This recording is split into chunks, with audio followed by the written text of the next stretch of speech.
dat seama că da, că business-ul pentru mine a devenit un fel de artă. Înainte mă gândeam, da, e o joacă. Dar nu e chiar o joacă.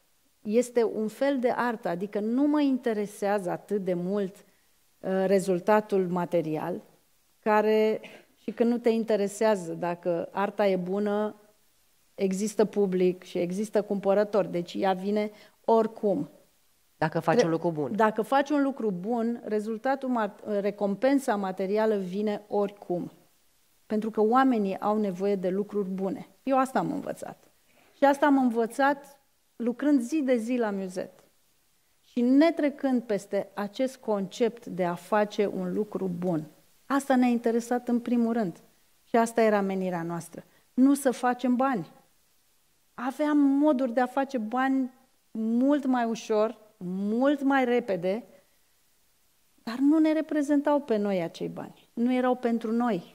Și am învățat că orice nu ți se întâmplă nu e pentru tine. Ia doar ce e pentru tine. Pentru că așa ți-e un fel de, nu știu, dacă se poate numi destin sau așa ți-e scris. Noi așa se spune, așa spun toți oamenii și asta învățam și eu de acasă. Dacă ceva nu ți-e dat să ai, e clar că nu-i pentru tine. Nu-i drumul pe acolo. Dacă nu iese și nu iese, nu-i drumul pe acolo.